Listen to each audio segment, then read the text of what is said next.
Сколько, по вашему мнению, должна быть студенческая стипендия? Давай, говори, сколько? Сколько тебе нужно для того, чтобы ты нормально учился? Ну, хотя бы, чтобы вернули то, что было, 3000 и выше. 1010. Да.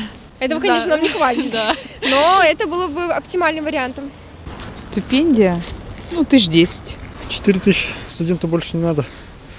Стипендия для того стипендия, чтобы просто поддержать, а не обеспечивать. 1005, мне кажется, для проживания оптимального.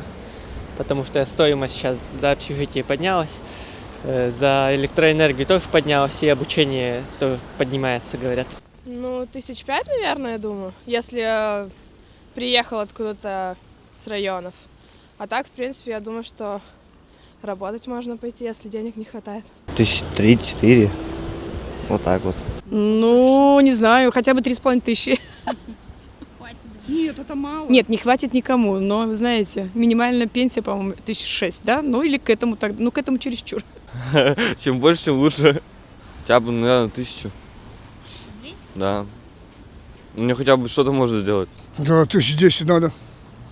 А что, сейчас тебе дают 2-3-4, что это, я не знаю, на эти деньги как жить молодежи? Много. 10 тысяч рублей. Больше, Потому что наша стипендия это очень маленькая. Прожиточный минимум это вообще не прожиточный минимум. Чем больше, тем лучше. Цифру какую-нибудь назовите. 1005. 5000? Да, 5000. Если живешь без родителей. Хотя бы 4-5.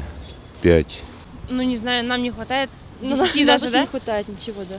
Думаю, так, штук 7. Вот, и нормально будет. Или 8 можно. А если полный час, уже, не знаю, 20. 1015 не меньше. Мне кажется, что 1005-10 должно быть.